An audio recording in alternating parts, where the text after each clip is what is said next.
3 al 8. Juan 12 del 3 al 8.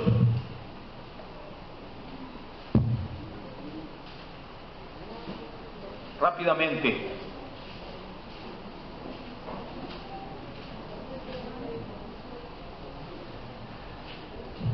Esta es la predicación 85 del Evangelio de Juan y apenas vamos llegando a la mitad.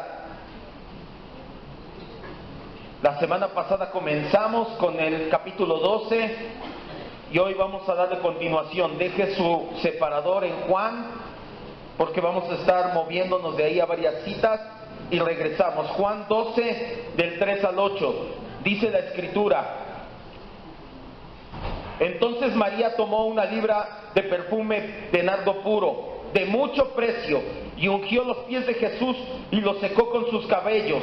Y la casa se llenó del olor del perfume. Y dijo uno de sus discípulos, y aclara quién, Juan aclara quién fue el que empezó con todo el borlote, dice: y dijo Judas Iscariote, hijo de Simón, el que le había de entregar: ¿por qué no fue este perfume vendido por 300 denarios y dado a los pobres? Pero dijo esto no porque se cuidara o tuviera cuidado de los pobres, sino porque era ladrón, y como tenía a su cargo la bolsa, era el tesorero, él tomaba o robaba de lo que echaban en la bolsa. Entonces Jesús dijo: déjenla, dejen a María y lo que acaba de hacer. Para el día de mi sepultura ha hecho o ha guardado esta acción. Porque a los pobres siempre los tendrán con ustedes, mas a mí no siempre me van a tener. Cierre sus ojos y vamos a orar. Vamos a decirle: Señor, reconocemos que estamos en tus manos en todo tiempo, en todo momento. Y el momento de la predicación, por supuesto que no es la excepción, todo lo contrario. Es un momento en el cual dependemos por completo de tu Espíritu Santo, porque esta palabra es espiritual y solamente se discierne de esa manera. No podríamos discernirla en nuestra mente carnal, es muy limitada, pero tu Espíritu Santo intercede por nosotros. Tu Espíritu Santo lleva esta palabra a que tengamos entendimiento en ella, y no solo eso, sino a que baje al corazón y seamos como Cristo. Ese es el fin de todo discurso oído, dice Eclesiastés. El fin de esta palabra no es que salgamos entendidos, sino que salgamos siendo como Cristo, confrontados si es necesario, exhortados, edificados, siempre con miras a ser más como Cristo. Gracias, Padre, te decimos amén. Como le decía hace un momento, la semana pasada comenzamos a estudiar el 12º capítulo del Evangelio de Juan. Juan nos narra primeramente, ya vimos que se divide en 4 grandes grupos o 4 relatos o subrelatos este evangelio, aunque nosotros lo vamos a desmenuzar en más partes.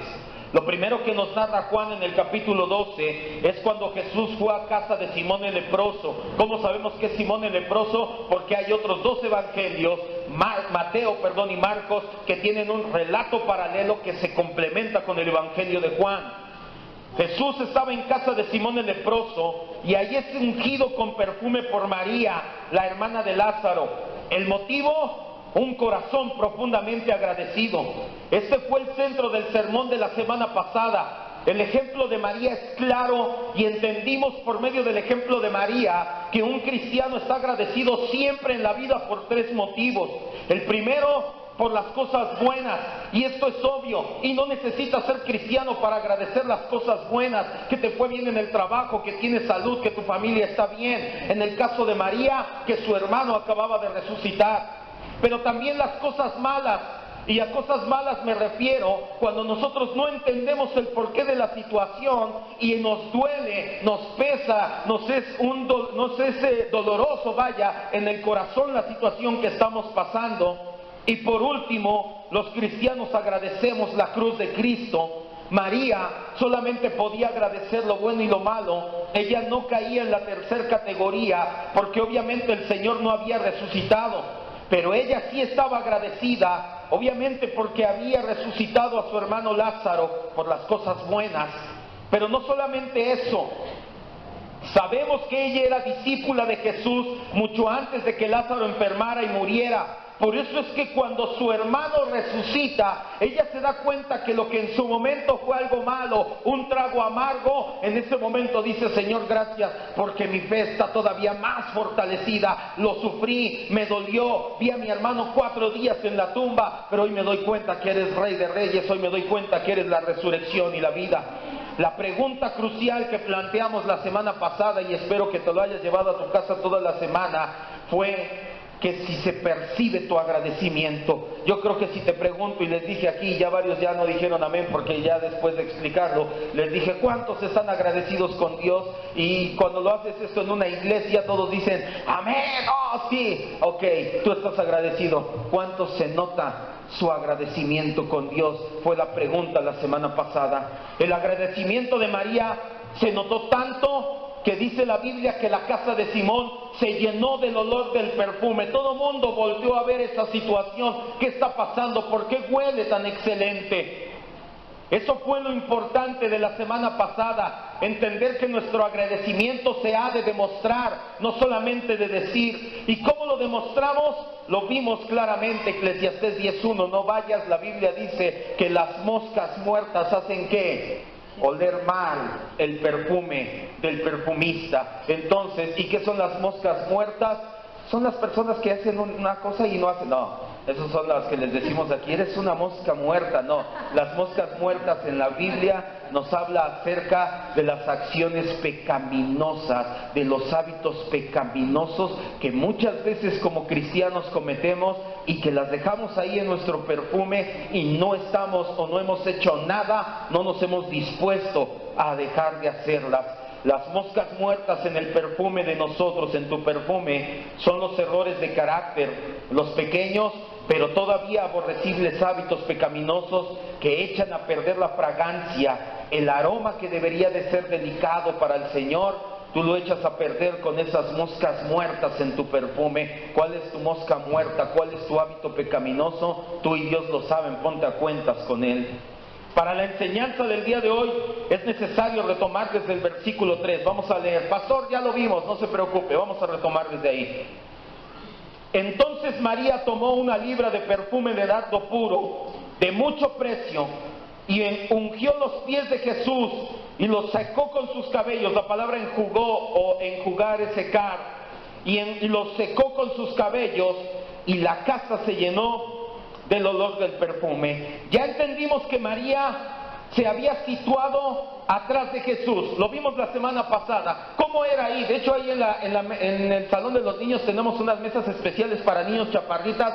Así eran las mesas en ese entonces en Medio Oriente. No eran como nosotros que nos llegan a la cintura. Eran unas mesas pequeñas. Por lo regular las acomodaban en U, una mesa de frente, un brazo saliendo de este lado y otro brazo saliendo de este lado, para que los sirvientes te pudieran servir, vaya, por enfrente. Porque por atrás ponían unos pequeños divanes. Pusimos las dos sillas juntas de frente, pero más chaparrito, obviamente acoginado. Jesús y toda la gente quedaba recostada de lado, un poco recostada, sus pies quedaban en la parte de atrás. Por eso es que María se acerca por la parte de atrás y empieza desde la cabeza a ungir todo el cuerpo por la espalda hasta llegar a los pies de nuestro Señor Jesucristo.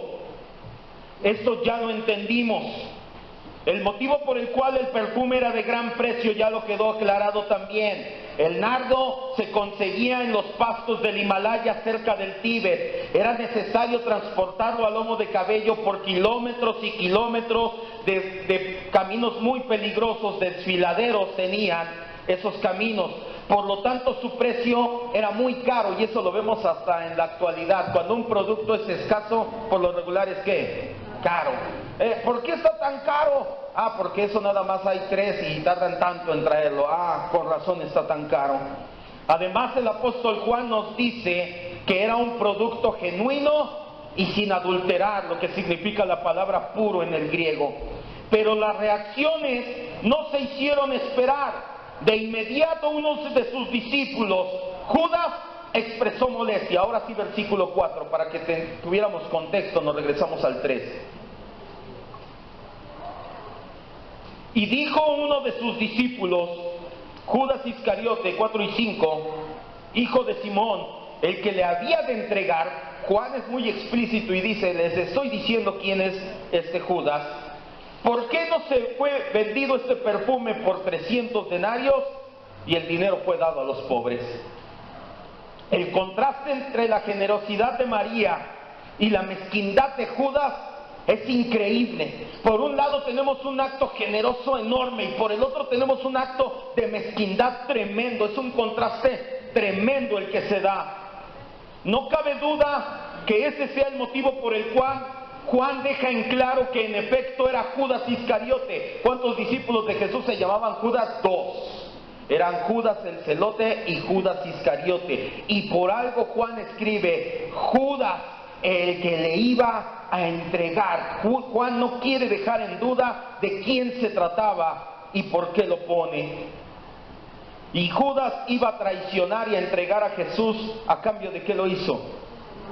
De dinero. ¿Cuántas monedas? 30 monedas. ¿De qué? De plata. Judas pensaba en sí mismo, ¡qué desperdicio!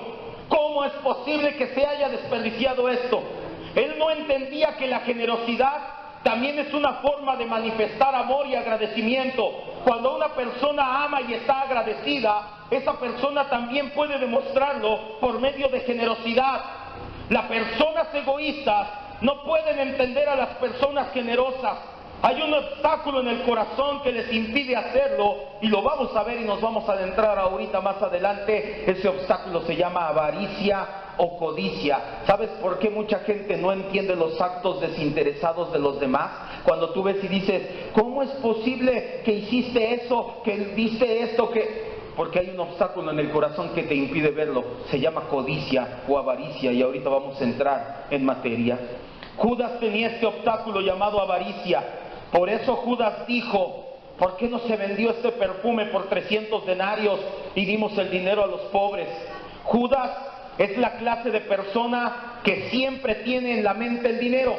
¿Has visto esas personas que siempre están pensando en dinero? ¿Qué hizo Judas? De inmediato le sacó hasta el precio. Dijo, ahí está la libra, tanto, ahí son como 300 denarios. O sea, los demás, ¿qué estaban pensando? Ay, esta mujer se soltó el pelo, esta mujer está tocando a Jesús.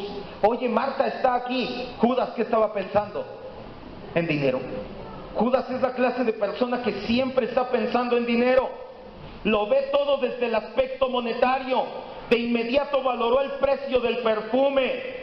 Calculó que debían de valer al menos 300 denarios.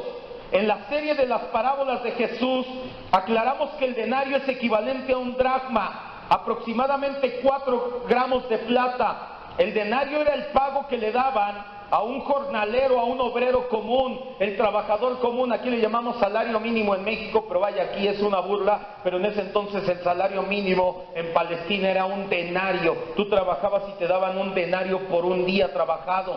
Para que te des una idea del poder adquisitivo del denario, los apóstoles calcularon que harían falta 200 denarios para dar de comer a 5,000 personas. No vayas, Marcos 6:37, que es el pasaje paralelo a Juan 6, la alimentación de los 5,000. Jesús les dice, vamos a darles de comer. ¿Y qué dicen los apóstoles?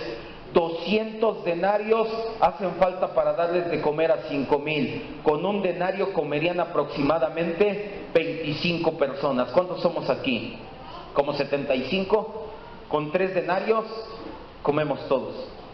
Más o menos, ¿cuánto es el poder adquisitivo? No es poco. ¿Cuántos necesitaríamos para comer todos aquí medianamente? ¿Unos 3,000 pesos? Mes, más o menos, ¿verdad? ¿Pero qué? ¿Pollito rostizado o caviar? Unos 3,000 pesos necesitaríamos más o menos para comer todos medianamente. Eso es lo que hacía un denario. Un denario alcanzaba para que comieran 25 personas. Ponga mucha atención, no se distraiga. Era una cantidad de dinero enorme para un pequeño frasco de perfume. Para Judas, esto era una extravagancia que no podía justificar por ninguna circunstancia. Judas pensaba que aunque María no trabajara y fuera rica, aún así era una extravagancia. Y déjeme de decirle déjeme decirles lo más probable que María haya sido una mujer rica, su hermano y su hermana eran personas acomodadas, por eso ofrecían su casa para que Jesús cuando fuera a Betania hiciera estación ahí, porque eran personas acomodadas. A María tal vez no le costó ningún trabajo decir tomo 300 denarios y dame esa libra de perfume. Aún así Judas decía, no, es mucho dinero. Judas pensaba que hubiera sido mejor que María vendiera ese perfume y diera lo conseguido. ¿A quién? Por supuesto que dice a Jesús y a los apóstoles, pero ese dinero lo tenía Judas el tesorero. Obviamente no le convenía decir, oigan, hubieran vendido eso y me lo hubieran dado a mí, yo se los administro. ¿Por qué? Porque luego hubiera pensado, ¿qué está pasando con Judas? ¿Por qué quiere eso? ¿Qué hizo? Disfrazó su exclamación en forma espiritual. Ese dinero hubiera quedado bien para los pobres. Judas quiso mostrarse muy noble, preocupándose por la gente sin recursos, pero en realidad era un maestro en el arte del engaño y la traición, al grado de que, como nos muestran los evangelios paralelos, vaya a Mateo 26:8, nada más ese, en su casa lee Marcos 14:4. ¿Sabes qué pasó con la indignación entre comillas de Judas? Que Judas comenzó y adivina qué, todos los demás lo siguieron.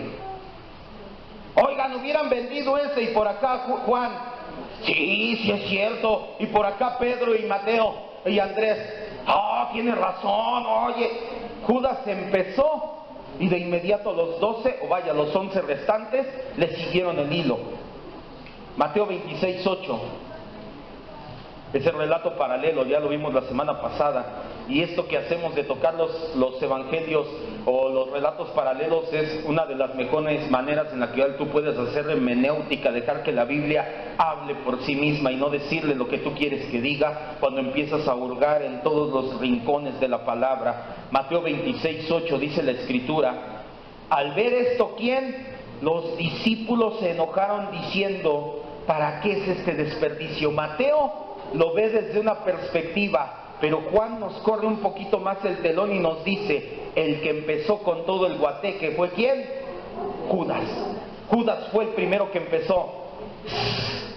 No se pasen, lo hubieran vendido, mira, ahí a ojo de buen cubero 300 denarios te dan. Y en eso empiezan los demás discípulos atrás de Judas. Sí, oye, lo hubiéramos vendido y con ese dinero hubiéramos hecho más cosas. Judas era un maestro en el arte del engaño y la traición, al grado de que arrastró con él a los demás discípulos a compartir su supuesta indignación. Pero Juan, nos arroja luz en los oscuros deseos del traidor. Regresa al versículo 6 de Juan 12. Juan, o el Espíritu Santo por medio de Juan, nos arroja luz y nos dice, no, Judas no tenía un corazón sincero.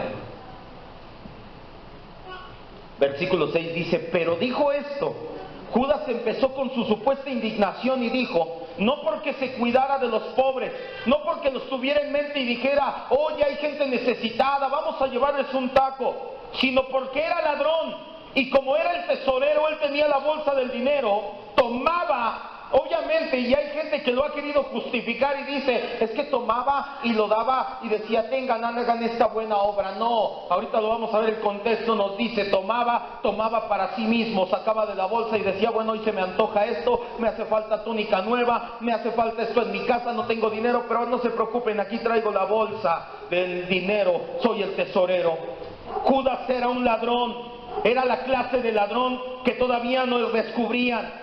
Todavía disfrutaba de la confianza de todos. Había sido hecho tesorero del fondo común. En consecuencia tenía la bolsa del dinero. De esa bolsa hurtaba cada vez que necesitaba pequeñas cantidades. La palabra sustraer del griego batazo significa tomar o robar. Y por el hecho que vemos que dice que era ladrón, sabemos que no sustraía para pagar cosas del ministerio, él sustraía para su propio beneficio. La vida de Judas fue una tragedia de principio a fin. Más adelante nos vamos a adentrar en predicaciones, más adelante, meses tal vez, vamos a adentrarnos en la vida de Judas.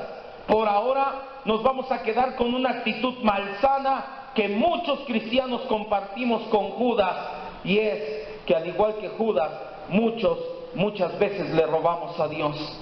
El título del sermón del día de hoy es mayordomía cristiana. Quiero que levante su mirada y me vea. Ponga mucha atención a lo que vamos a hablar ahorita en los próximos 5 o 10 minutos.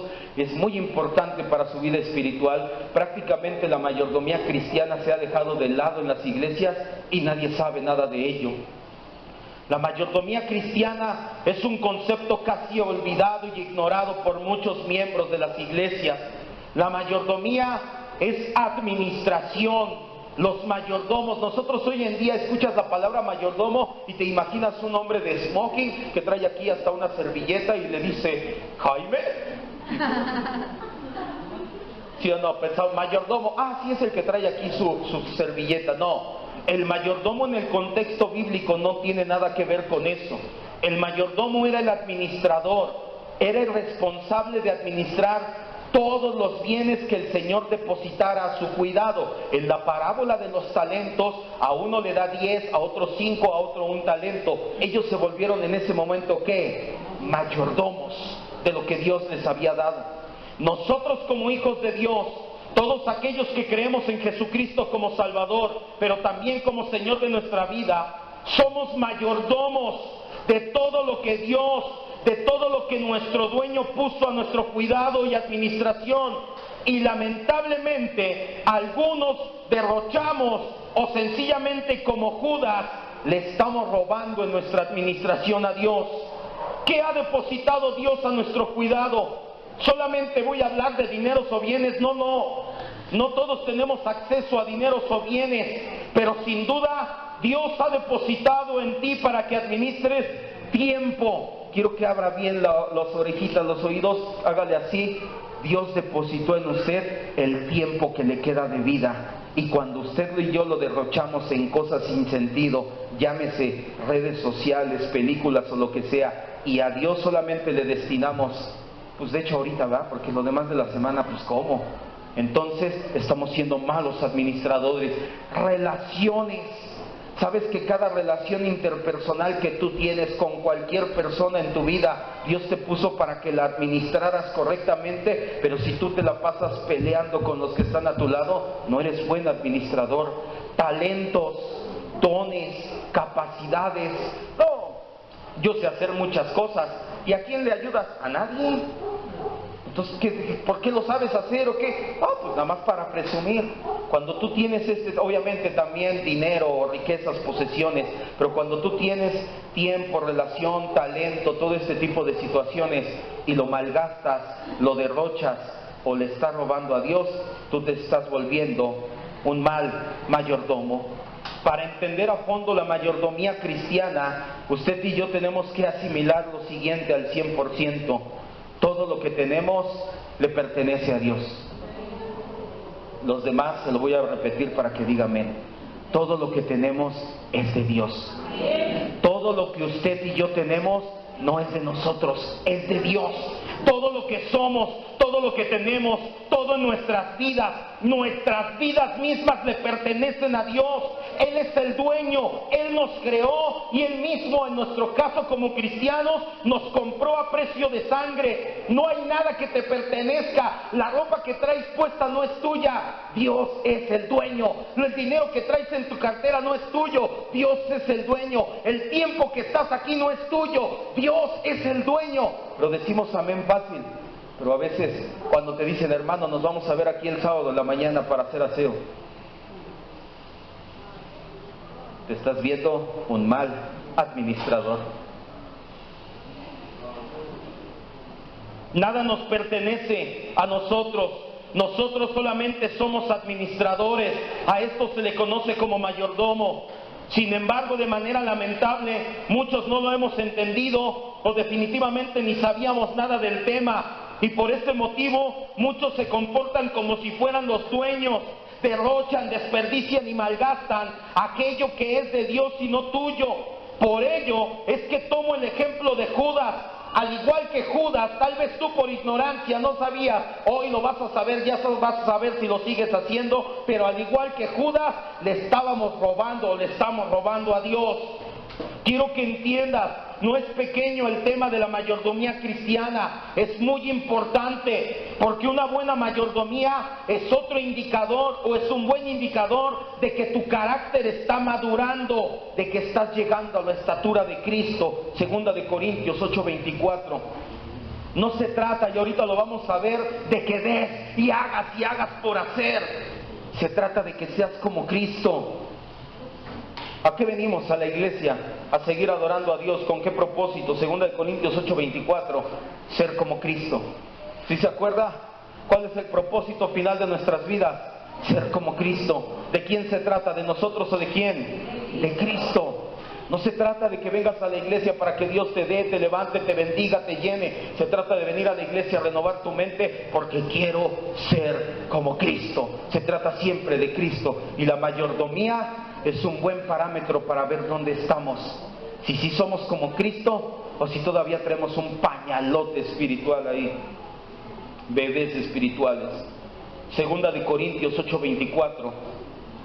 Dice la Escritura: muestren pues para con ellos ante las iglesias, ¿la qué dice?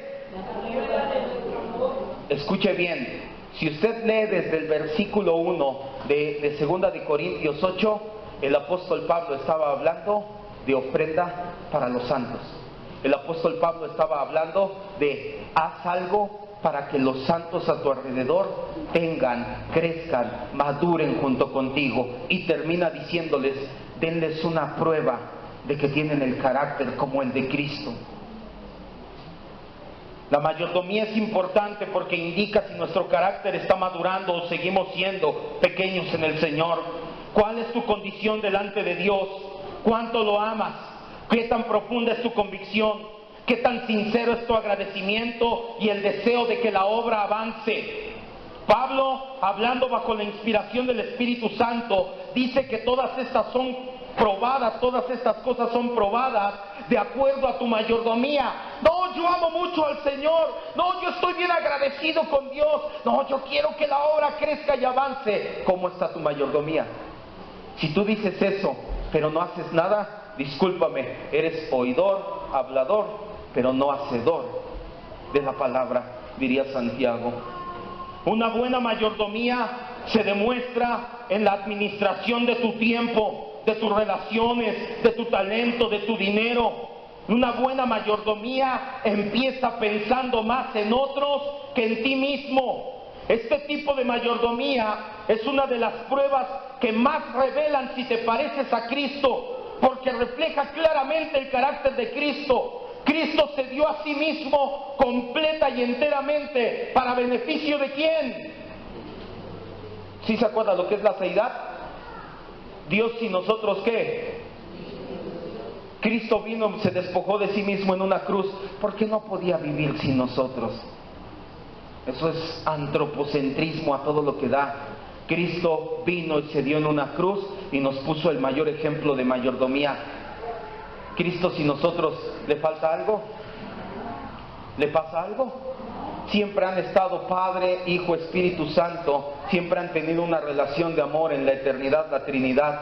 Dios y nosotros sigue siendo el Rey del universo, nosotros sin Dios no somos nada. Entonces el hecho de que Cristo se haya dado, aquí estamos hermano, no se preocupe, vamos a apurarnos, pero no se preocupe, quítese el de la mente, todo lo demás, no es su tiempo, es el tiempo de Dios, si ya lo estamos entendiendo. Entonces si nos vamos a las 3 o a las 5, ¿es su tiempo? Pero yo tenía planes. No estamos entendiendo la predicación de hoy, entonces no se preocupe, no nos vamos a ir a esa hora, pero quítese de su mente y empiece a administrar correctamente lo que Dios puso en sus manos. No es tu tiempo, es el tiempo de Dios, literalmente. No estoy diciendo cuando Dios quiera, no, esos son cuando hablamos del tiempo de Dios así, no, yo te estoy diciendo que todo el tiempo, toda tu vida le pertenece a Dios. La mayordomía es pensar más en los demás, y ese tipo de mayordomía es un reflejo del carácter de Cristo. Cristo se dio a sí mismo completa y enteramente para beneficio de los demás. Él no tenía ningún beneficio en sí mismo, no le hacíamos falta, no nos necesitaba. Él, como le entendimos en Cristología, se despojó de su gloria en el cielo y sufrió la más profunda humillación hasta morir en una cruz, como veíamos hace un rato en nuestra meditación. El único motivo fue compasión y amor por los pecadores. Si nosotros administramos de forma egoísta y codiciosa lo que Dios ha dado en nuestras manos, definitivamente no nos parecemos a Cristo. ¿Sí me está escuchando? ¿Cuál es nuestro propósito? ¿Ser como quién? Y si usted es codicioso y avaro y no administra correctamente todo, el tiempo, relaciones, todo lo que Dios puso en sus manos, ¿estará siendo como Cristo? No. Es por este motivo que la manera en que ofrendamos al Señor es un indicador de nuestra condición espiritual. Hace un momento le decía, un buen indicador de tu condición espiritual es ofrendar, no apegarte a lo monetario, a lo material. En primer lugar, para ofrendar necesitas fe en Dios, fe para poder ofrendar fiel y regularmente de manera generosa, fe en que Cristo te sustenta siempre. Además, es un buen parámetro para el egocentrismo. De nada sirve creer que sabes mucho si eres avaro a la hora de ofrendar, porque eres egoísta todavía, y los egoístas no son como Cristo. ¿O Cristo es egoísta? ¿Sí me está escuchando? ¿O ya se puso la mano en el...? No oigo, soy de palo. Sí parece. Hay muchas personas que dan porque tienen que hacerlo. No les alegra dar. No es un gozo para ellos participar en la obra del Señor. Su mayordomía está por los suelos. Ellos no son contados. ¿Qué dice segunda de Corintios 9:7? Dios ama al que da ¿qué?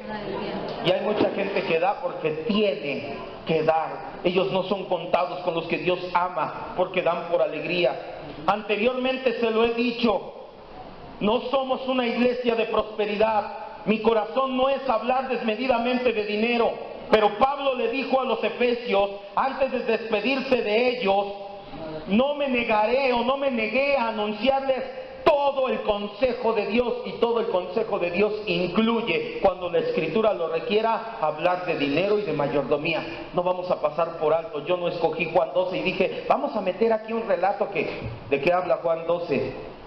¿De dinero? ¿Sí o no?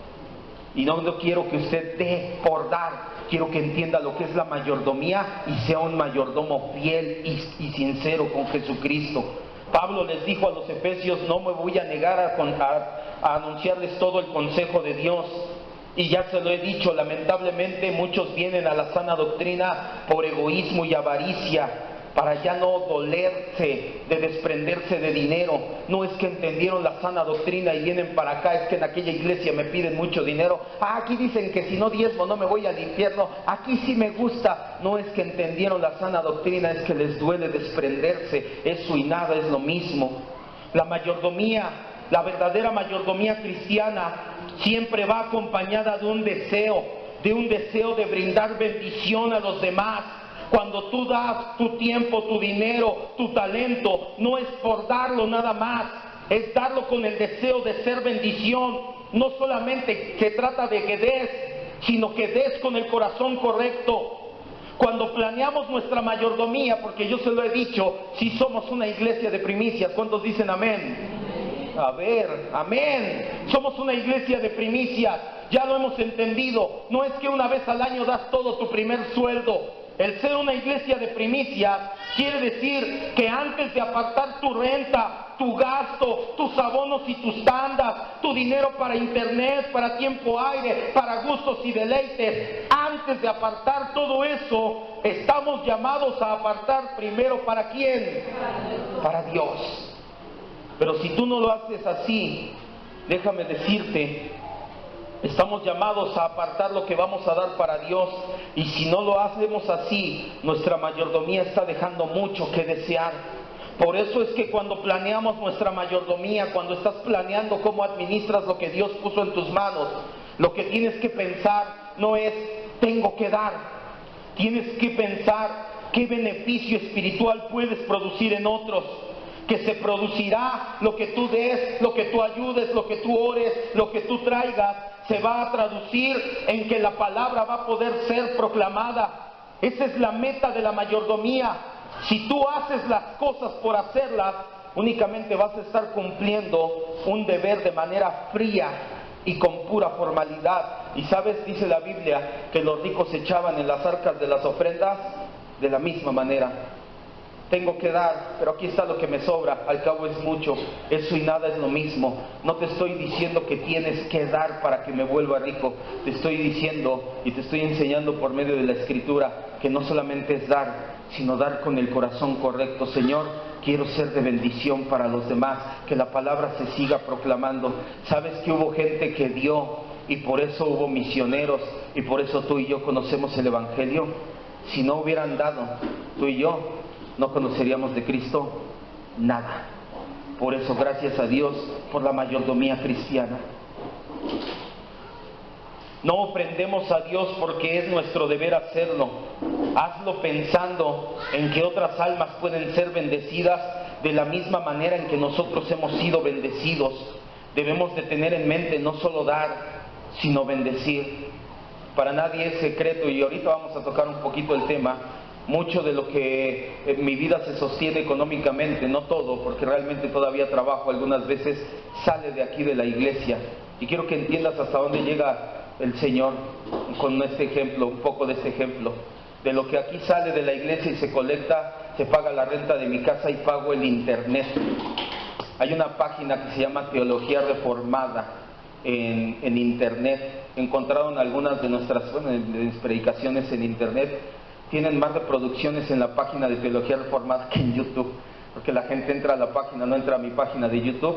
Y hay gente que me está empezando, esta semana empezó esto, que me está empezando a escribir desde Colombia, desde Chile, desde Argentina, pidiéndome conocer más de la sana doctrina, que si podemos enviar más material. ¿Te das cuenta hasta dónde llega la bendición? ¿Qué? ¿Le voy a pagar para que esté en Facebook? No. Bueno, sí voy a estar en Facebook, pero no siempre. Pero no siempre. Estoy porque ahí subo las enseñanzas, déjenme acabar. Todo empezó porque empezamos a subir las enseñanzas. Alguien buscó monergismo y empezaron con la enseñanza de salvación monergista de Juan 3, y de ahí ya hay varias enseñanzas mías ahí en internet. Para la gloria de Dios le digo esto. Gracias a Dios que no pongo mi video, mi foto, nada, siempre sale nada más imágenes, y ya hay gente de otros países que está pidiendo a gritos sana doctrina. ¿Se da cuenta cómo cuando damos para bendecir las cosas suceden? ¿Qué hubiera pasado? Ahora tampoco no diga, ay, voy a dar porque si no, pobrecitos, Dios levanta una piedra y hace que hable. Entonces no se dé el taco, no se levante el cuello, pero sí sea un buen mayordomo de lo que Dios pone en sus manos. ¿Cómo podemos ser un buen mayordomo? ¿Cómo podemos tener una correcta mayordomía? Una correcta mayordomía viene por consecuencia de algo: contentamiento. Primera de Timoteo 6:6. Primera de Timoteo 6:6.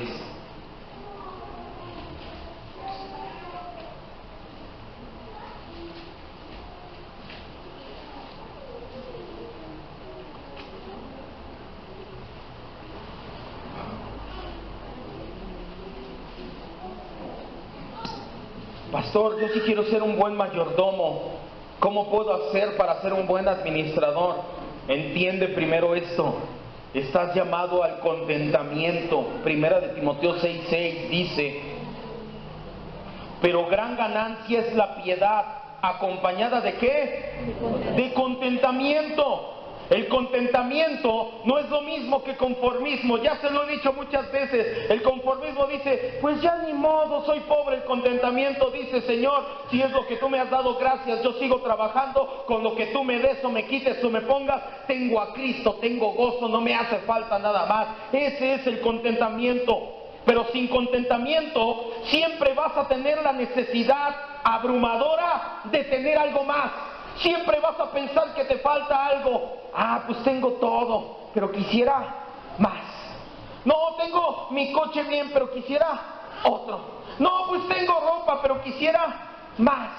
tengo zapatos, pero quiero otros. No te estoy diciendo que nunca te compres ropa, que nunca te compres zapatos, coche. Te estoy diciendo que si no tienes contentamiento, lo vas a comprar y vas a querer más. Y lo vas a tener y vas a querer más. Y lo vas a tener y vas a querer más.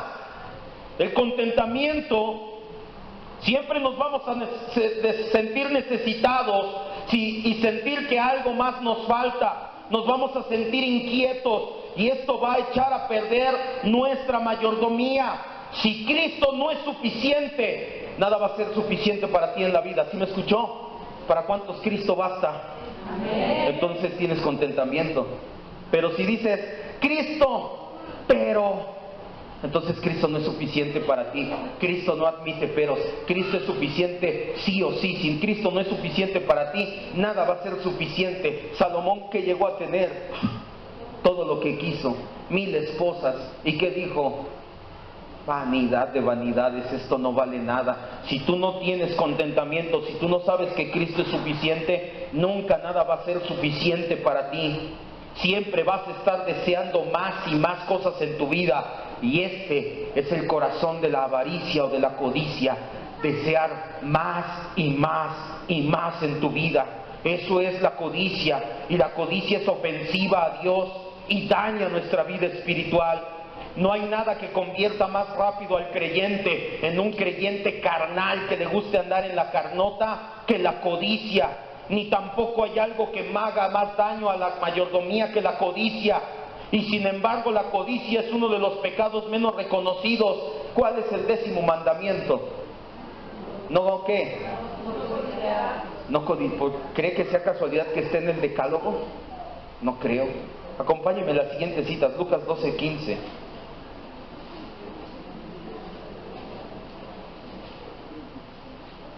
Lucas 12:15. Ya después lee en su casa 1 Timoteo 6, del 6 hasta el último. Pablo le dice a Timoteo, manda a los ricos de este siglo que no pongan su esperanza en las riquezas. No le dices malo ser rico, le dice, no te confíes en tu riqueza, la riqueza va y viene, confíate en Cristo nada más. La codicia hace estragos en la vida del cristiano, lo hace un cristiano material y carnal. ¿Por qué cree que el evangelio de la prosperidad de volada? Porque somos una generación en general somos seres humanos codiciosos, siempre queremos más. Lucas 12:15.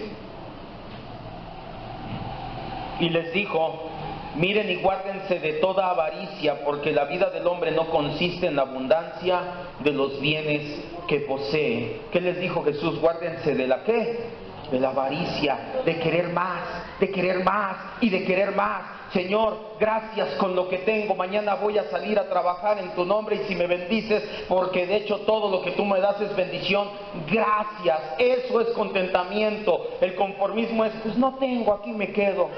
Romanos 1:29.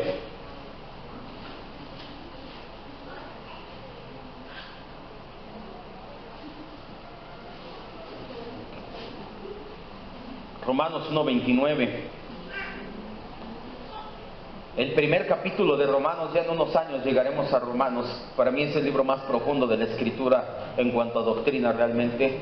A lo mejor hasta nos lo saltamos y llegamos primero a Corintios, porque no es tan fácil agarrar al toro por los cuernos. Juan me costó trabajo, ahí vamos más o menos. A Romanos la verdad sí le tengo un poquito de respeto, mucho respeto. Romanos 1:29. Y Romanos 1 nos habla de la condición general pecadora del ser humano. Y Pablo nombra un pecado entre los muchos que nombra, ¿cuáles? Dice, están atestados de injusticia, de fornicación, de perversidad y de ¿qué más? Avaricia. ¿De quién habla? ¿De los cristianos? No, está hablando de la gente del mundo que está atestada de este tipo de pecados. Por eso es que un cristiano avaro es un cristiano que le gustan las cosas del mundo, un cristiano que prefiere agradar al Dios del mundo que a su Señor Jesucristo. Efesios 5:3.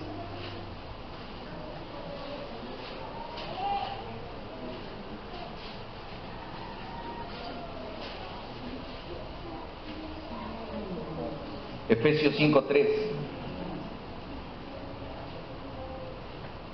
Dice la Biblia, pero fornicación y toda inmundicia o avaricia ni siquiera se nombren ustedes. No es sabio, no es correcto que un cristiano o que entre cristianos estén platicando cosas de ese tipo. Ya me voy a comprar no, pues yo y empiecen a crear avaricia en el corazón uno del otro. No es que, entonces no voy a platicar de nada de que me compré. Sí, platica, pero no crees avaricia en el corazón de tu hermano. Colosenses 3:5.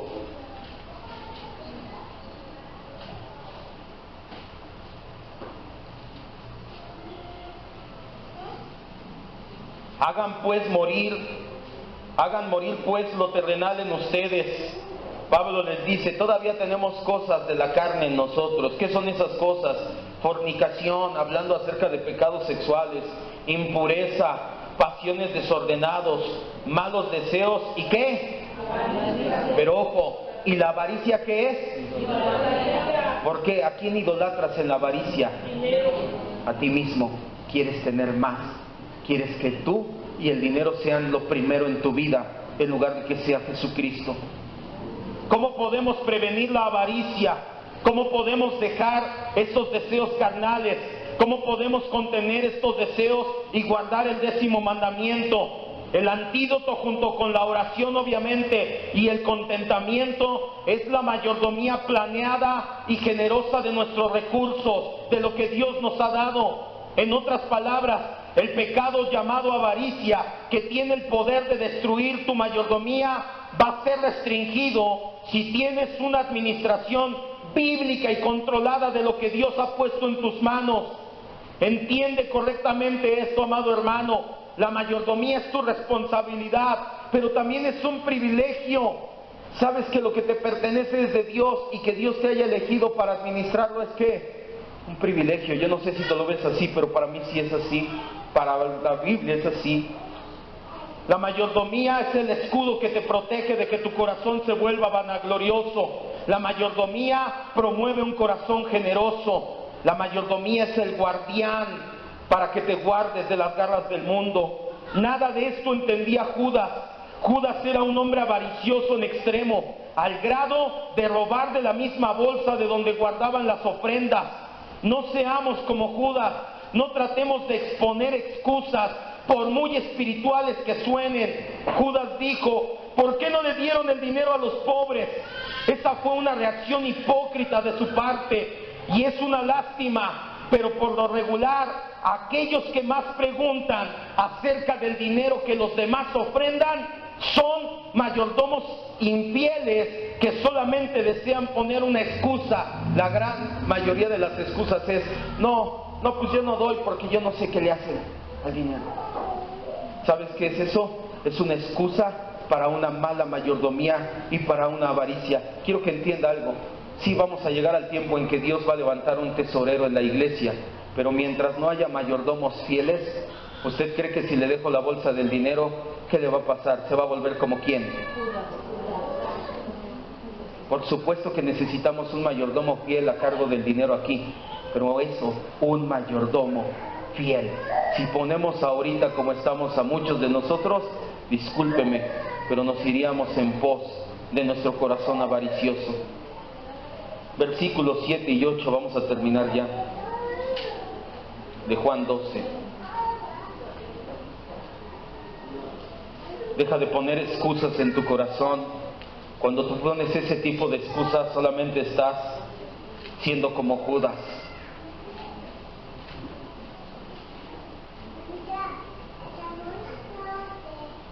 Versículos 7 y 8 dice, entonces Jesús dijo, dejen lo que acaba de hacer, dejen la que me ungió, dejen de criticarla y de atacarla.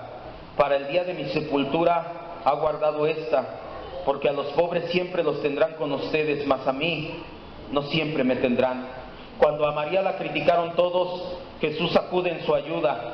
Es sorprendente que Jesús no haya exhibido a Judas. Pregunta, ¿Jesús sabía que Judas tomaba dinero de la bolsa? Sí. Obvio. ¿Y por qué no lo exhibió? Ya después vamos a ver más adelante, comió con él, lo abrazó, le dijo, ten, come de mi plato. Es uno de los actos maravillosos del Señor. Pero lo que sí hizo Jesús, Él no desenmascaró a Judas. Él lo que hizo fue algo, fue defender a María. Sus palabras son acerca de su muerte que está por llegar. Estamos a 6 días de que comience la Pascua. La muerte de Jesús está a la vuelta de la esquina. En la muerte o en los muertos en la antigua Palestina era común llevar vendas, unas vendas de lino largas, y las llevaban de perfume y se las ponían al cuerpo. Por eso es que Jesús dijo: desaten a Lázaro, porque lo habían llenado de vendas con perfume para que no oliera tan mal cuando se descomponía el cuerpo. Jesús sabía cómo iban a suceder las cosas. Conocía que sus discípulos no les iba a dar tiempo de hacer esta preparación. Por eso es que aclara que María se estaba adelantando. Déjenla, se está adelantando. No vamos a tener tiempo de que me preparen como es correcto. Por eso ella se está adelantando a esta situación. Además, el Señor hace hincapié en que siempre tendrás a los pobres. Siempre van a tener oportunidad de tener una buena mayordomía. Ahorita enfóquense en mí, es lo que les estaba diciendo Jesús. María sabía lo que hacía. De hecho, creía que al poco tiempo Jesús sería entregado a muerte por sus enemigos, pero el honor de ungir su cuerpo no lo iba a dejar pasar por alto. En el relato paralelo, quiero que me acompañe Marcos 14:9, y con esta cita vamos a terminar. Nos dice algo la Escritura. Marcos 14:9.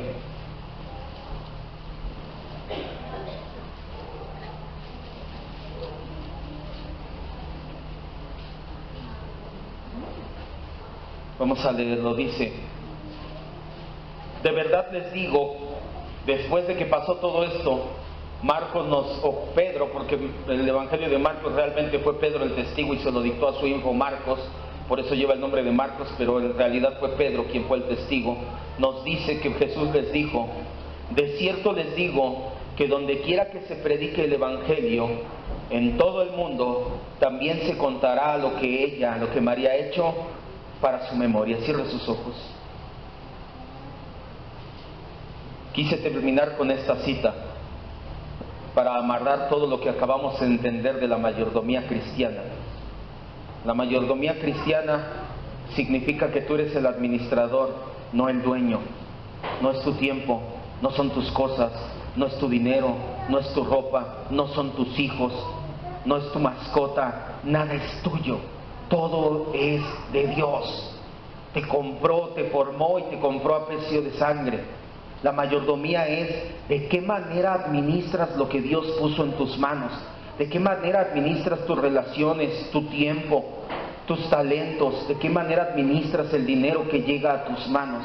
¿Eres buen o mal mayordomo?